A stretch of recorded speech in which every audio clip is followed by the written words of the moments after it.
나는 한 주택에서 10년 살았어, 20년 살았어, 30년 살았어. 오래 살면 손해가 되는 겁니다.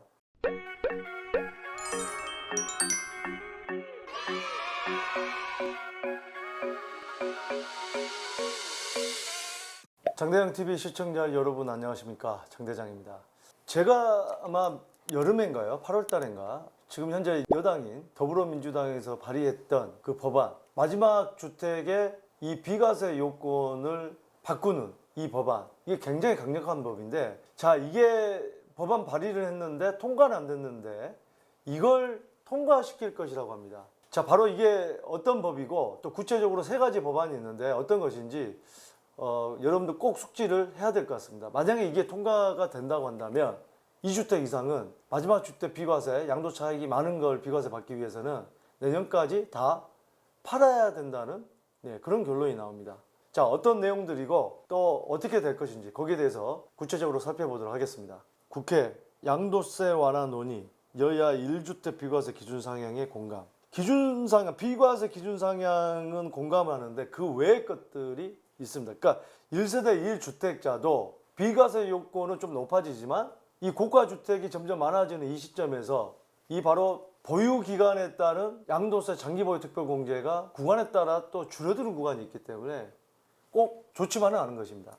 자, 14일 국회와 정부에 따르면 국회 기획재정위원회는 오늘 15일 조세소위를 열고 양도소득세 개편 내용을 담은 소득세법 개정안 논의를 시작한다. 자, 뭐 오늘부터 이제 시작을 하게 되는 건데, 자, 이 중요한 내용, 바로 이 8월 대표 발의안, 이 더불어민주당 정책위 수석 부의장인 유동수 의원이 8월 대표 발의한 이 법안이 1가구 1주택 양도소득세가 비과세되는 고가주택 기준을 현행 시가 9억에서 12억 원으로 상향 조정하는 내용이 곧자다. 자, 여기까지는 좋습니다. 종부세도 9억까지, 1세대 1주택이 9억까지 공제되던 게 지금 11억까지 올라갔죠. 뭐 그것도 뭐 말도 많고 탈도 많았습니다만, 지금 이 부동산 가격이 뭐 5년 동안에 거의 2배가 됐기 때문에 모든 기준이 바뀌어야 된다. 자, 그러면 1세대 1주택은 늘 얘기하지만 주택 하나만 가지고 있는 사람들은 좀 세금을 덜 내게 해야 된다. 근데 지금 현재는 그렇지 않죠. 공시가격이 가파르게 올라가고 있기 때문에 재산세를 많이 내고 있고, 종부세 내는 사람이 인원이 훨씬 많아지고 있고, 또 거기에다가 이 장기보유 특별공제 9억 원 이하는 이제 그 비과세가 되고 그 이상은 장기보유 특별공제가 되는데, 자, 12억 원까지 1세대 1주택에 대해서 비과세 되는 거는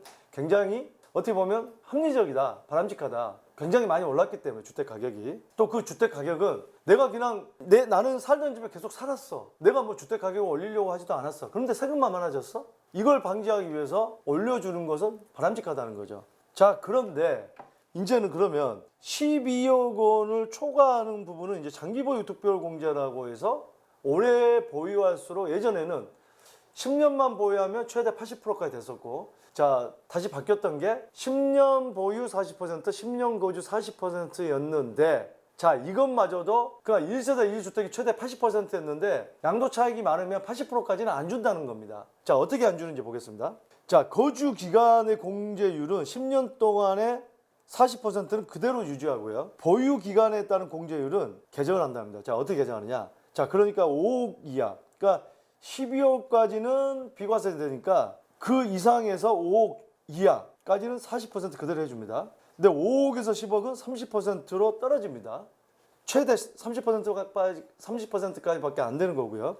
10억에서 15억은 20%까지밖에 안 되고, 15억 초과는 10%까지밖에 안 된다는 겁니다. 그러면은요, 12억에서 10억이 초과했다고 보면, 한 11억이 초과했다고 보면, 그러면 23억짜리 아파트, 23억짜리 아파트, 뭐 어떤 분에 따라서 고가 아파트지 않냐 이렇게 생각할 수도 있지만, 지금 서울 시내요, 강남 3구는 20평대가 새 아파트는 23억이 넘어가고, 강남 3구를 제외하겠습니다. 강남을 왜 또 비교를 하느냐, 비유를 하냐, 이런 분들이 있을 수 있기 때문에 그냥 그러면은 마포가 됐든 영등포 쪽 신길뉴타운, 거기 30평대가 레미안 STU 이런 게 한 17억, 18억 갑니다.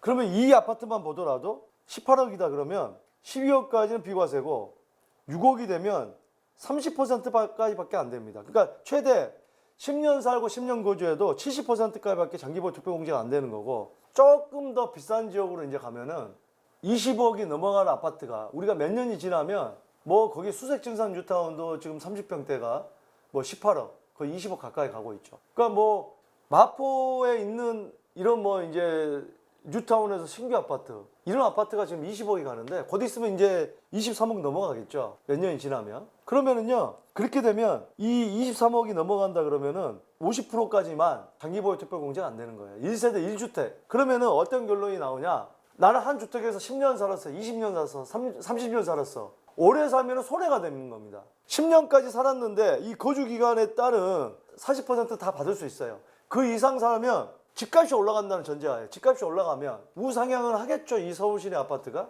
난 한 집에 오래 살았어. 근데 나중에 장기보유 특별 공제 50%밖에 안 돼요. 그럼 이거 양도세 엄청 내야 됩니다. 나중에 한 집에 오래 사는 분들, 양도 차익이 많은 분들, 많이 올랐으니까 많이 내야 되는 게 아니라 자꾸 이렇게 얘기하시는 분도 있으시지만 막상 그렇습니다. 서울 시내에서 아파트 한 채 가지고 있고 또 뭐 퇴직하고 자녀들 교육비 키고 하면 진짜 뭐 이 노후 생활 안 되는 분도 굉장히 많습니다, 사실.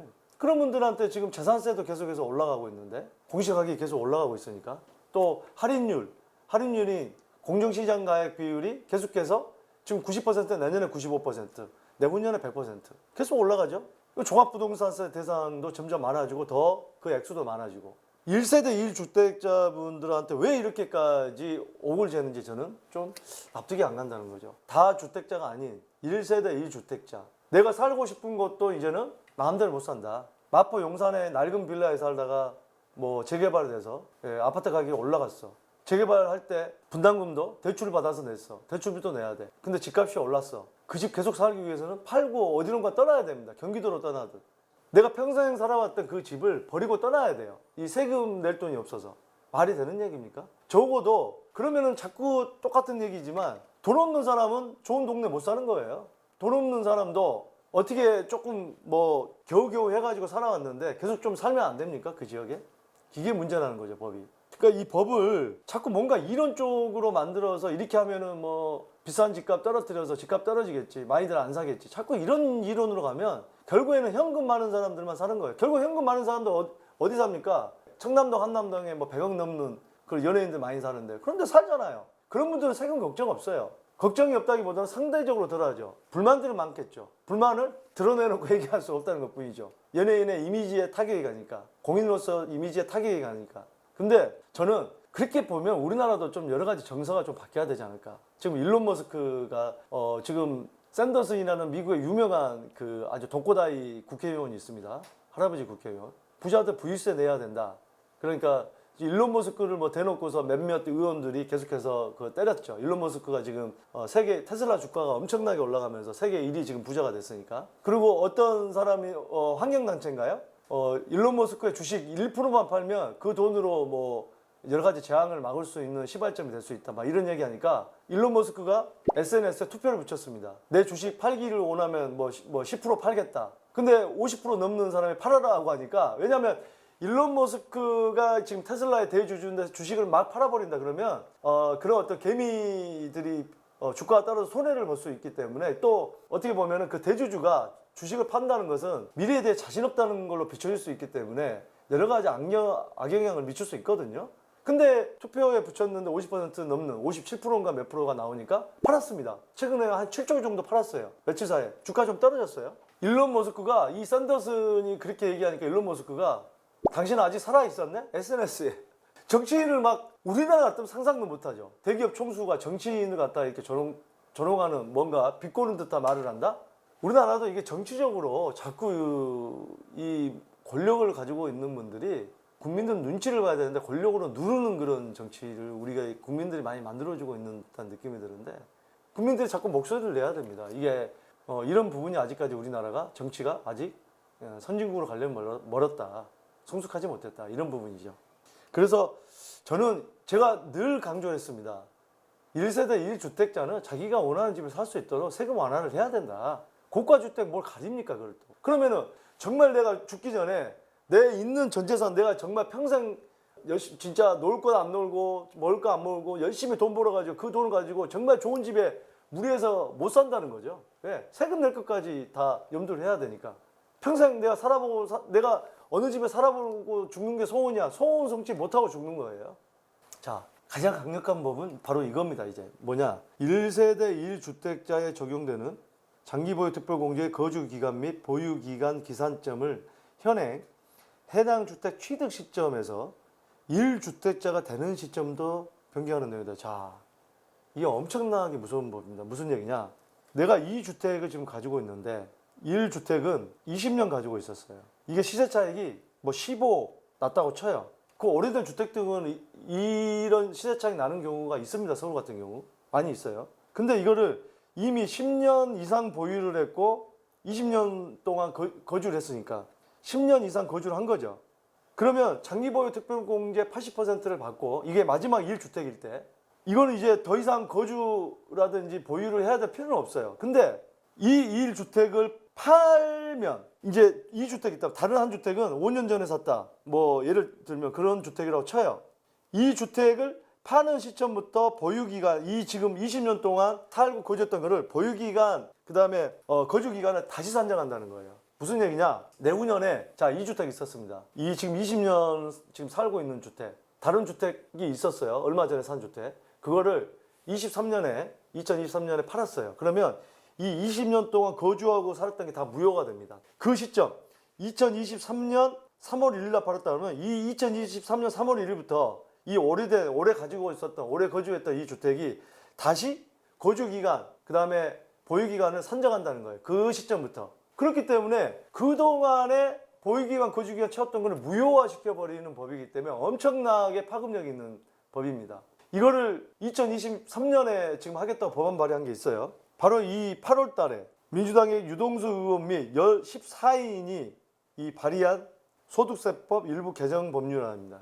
자, 이 내용 안에 1세대 1주택 비과세 요건을 12억 원으로 하고 또 마지막 1주택 장기보유 특별공제를 그렇게 수정을 하겠다는 내용이 담겨져 있습니다. 엄청나게 파급력이 있는 그 법안입니다. 그렇게 되면 이게 지금 통과를 시키겠다고 지금 기사는 나오는데, 자 그렇게 된다고 한다면 정말 만약에 시세 차익 큰 거 이미 장기보유 특별공제 80% 받을 수 있는 주택이 있다고 하고 다른 주택이 있다고 한다면 정말 많은 고민들을 해야 됩니다. 이제는 복잡해져요.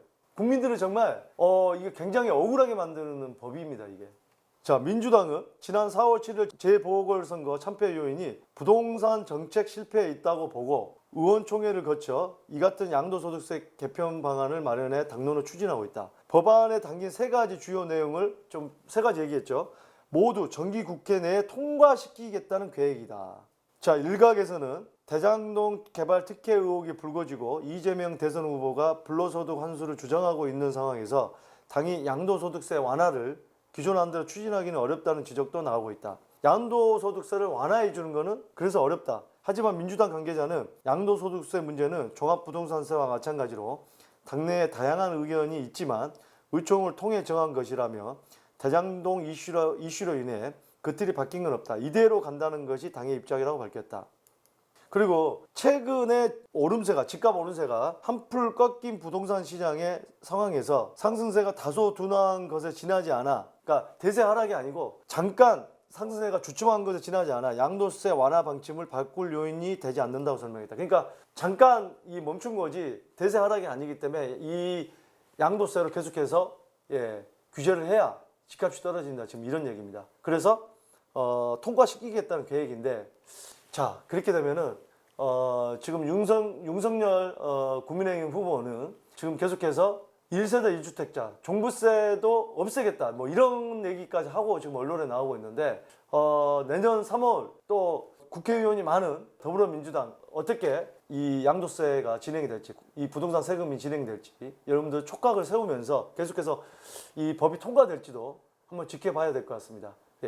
자, 이렇게 새로운 법안이 계속해서 나오고 법이 바뀌기 때문에 매일 이렇게 부동산에 대한 이슈에 귀 기울이지 않으면 큰 낭패를 볼 수 있다는 얘기를 다시 한번 말씀을 드립니다. 매주 화요일 여러분들 고민 상담 털어놓으시기 바랍니다. 이번 주는 오후 4시에 찾아뵙겠고요. 다가오는 11월 23일 오후 3시에는 현재 MBN 엄지의 재앙의 메인 MC이고 또 전 KBS 아나운서 조충현 아나운서를 특별 게스트로 초청을 했습니다. 그렇기 때문에 아주 재미있는 시간이 될 것 같으니까 여러분들 많이 참여를 하셔서 즐기는 시간 되시길 바라겠습니다. 여러분들 많은 관심 바랍니다. 감사합니다.